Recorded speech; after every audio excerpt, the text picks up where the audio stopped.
Merhabalar, kanalıma hepiniz hoş geldiniz. Evet, yine güzel bir tığ işi örgü çalışması ile sizlerle birlikteyiz. Bu videomda sizlere tek sıradan oluşan güzel bir modelle geldim arkadaşlar. Evet, şöyle modelin yapımı için elimde bu şekilde 1.40 milimlik tığ kullanacağım. Sizler elinize yatkın tığlar seçebilirsiniz. İpim ise simli alize şal. Dilediğiniz marka ip kullanabilirsiniz. Evet, buyurun, dilerseniz Bismillahirrahmanirrahim diyelim ve modelimizin yapımına geçelim. Hemen modelimizi kurmak için zemin hazırlıyoruz. Burada ipime tığımı sabitledim. Bir tane zincir çektim. Tekrar 1, 2, 3, 4 tane zincir tığımın başına ipimi aldım. Burada İlk çekmiş olduğum zincirimden üçlü trabzan yapıyoruz. Birini bir, diğerlerini ikişer örerek tığımdan çıkardım. Burada 1, 2, 3, 4, 5, 6, 7, 8, 9 ve 10 tane zincir çektik. Çekmiş olduğum kısımdan elimi tutuyorum.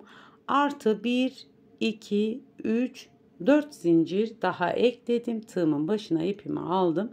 Tutmuş olduğum kısımdan yine üçlü bir trabzan yaptım. Yine bir kutucuk oluşturdum. Tekrar 10 tane zincir çekiyoruz.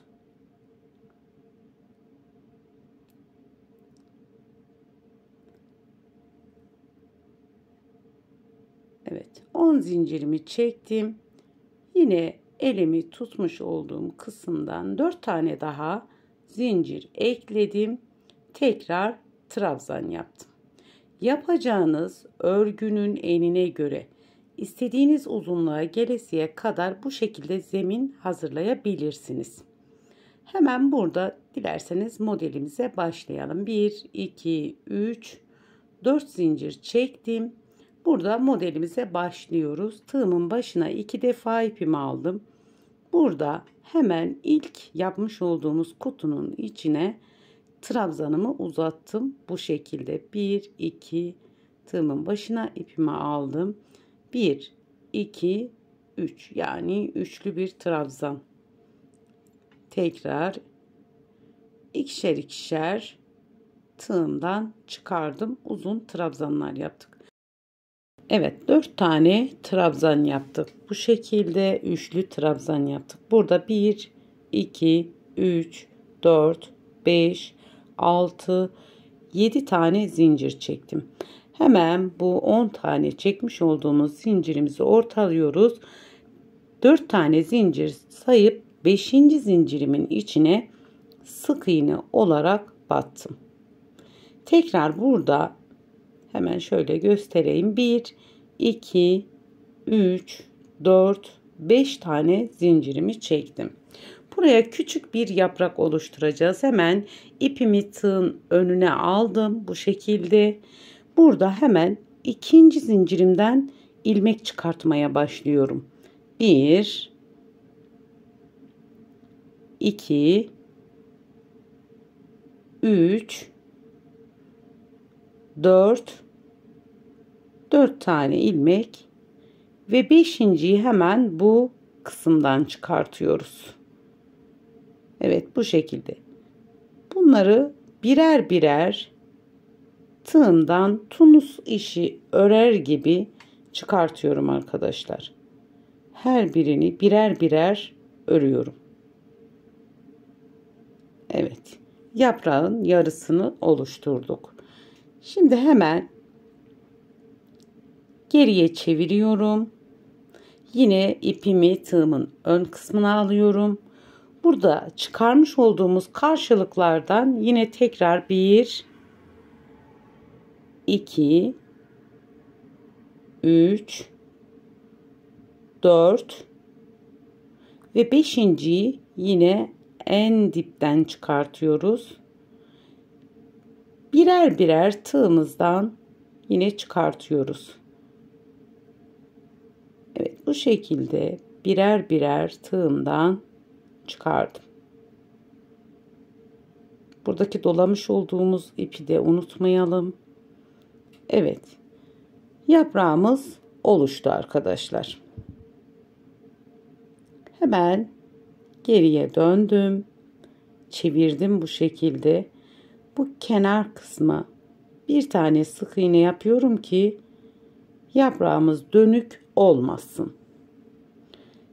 Tığımın başına yine 2 defa ipimi aldım. Buradaki görmüş olduğunuz kutucuğun içine yine 3'te çektiğimiz 4 tane trabzan yapıyoruz. 1 2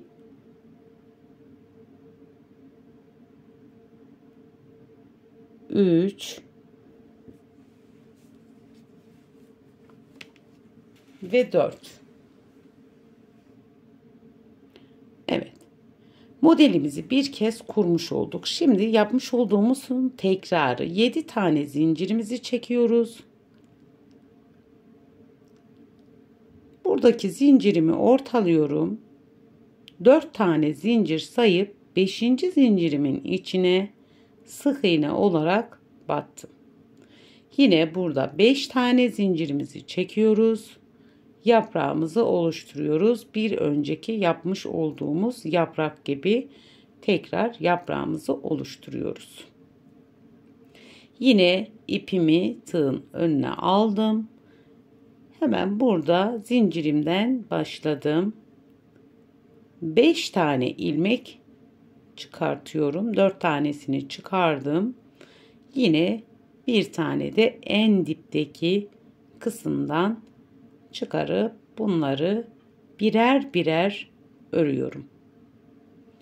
Bu şekilde yaprağın yarısını yapmış oluyoruz arkadaşlar. Hemen geriye çevirdim. Bir diğer yarısını yapıyoruz. Aynı şekilde tekrar buradan tekrar alıyorum. 1 2 3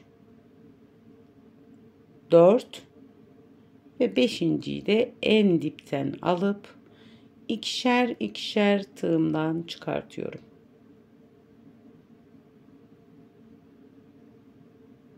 Evet, yaprağımızı yaptık.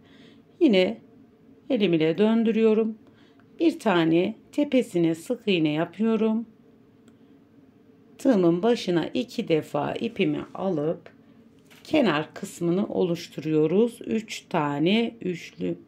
4 tane üçlü trabzanımızı yapıyoruz. 1 2 3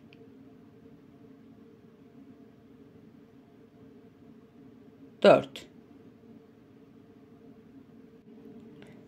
Evet, burada kenar kısmında yapmış olduğumuz zincirin aynısını bitiminde de yapıyoruz. Tığımın başına 2 defa ipimi alıyorum.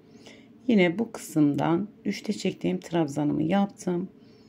Evet, modelimiz zaten tek sıradan oluşuyor. Görüntüsü bu.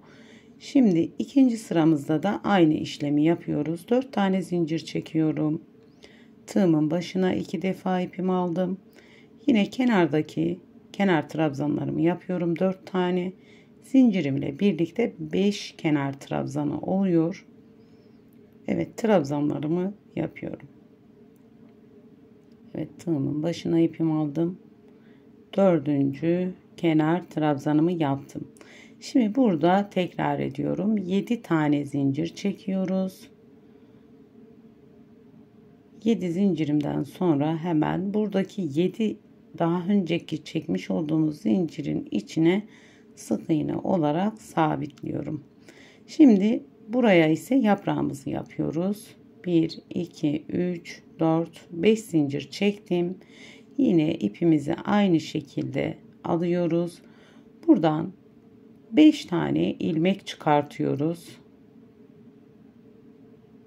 Evet, sıra sonuna kadar bu şekilde ilmek çıkardık. En sonunda bu kısımdan da bir ilmek, ikişer aslında ikişer görünüyor ama birer tane ilmek örüyoruz arkadaşlar burada.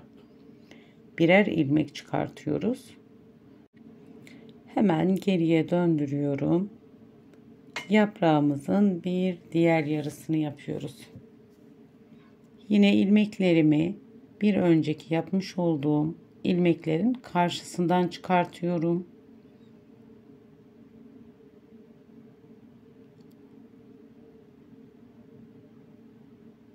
Biraz simli olunca evet, birer birer yine ilmeklerimi çıkardım.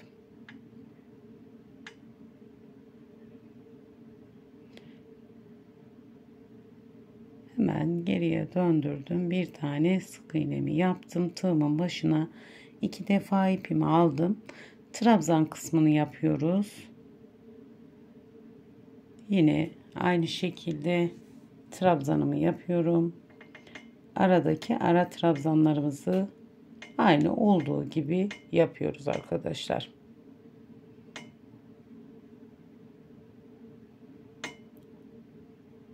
Burada yine 7 tane zincirimizi çekiyoruz. Tekrar zincirin içine sık iğne olarak etrafından batıyoruz. Zincirin içine değil arkadaşlar. 5 tane zincirimizi çekiyoruz. Yine burada 5 tane ilmek zincirimizden çıkartıyoruz. Modelin hemen hemen tamamı bu dediğim üzere tek sıradan oluşan bir model. Evet, şöyle birer birer ilmeklerimi çıkardım. Geriye döndürdüm. Tekrar yaprağımın diğer yarısını yapıyorum.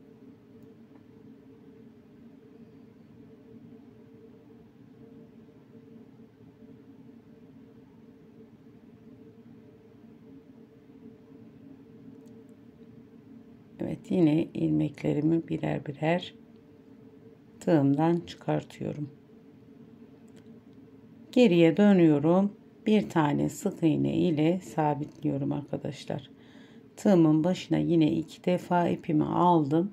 Kenardaki kenar trabzanlarımızı yapıyoruz.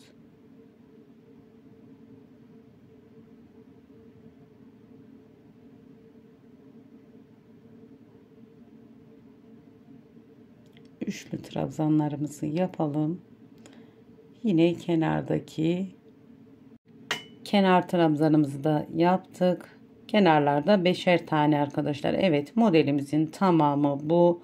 Evet, ben daha önce yapmış olduğum büyük parça üzerinde modelimi göstereyim.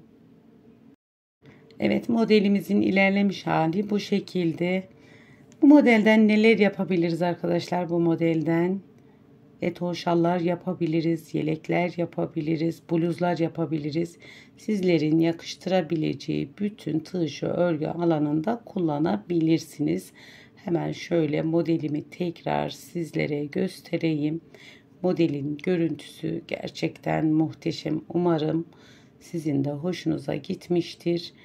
Bu şekilde zikzak yaprakları olan sıra sıra yaprakları olan bir model.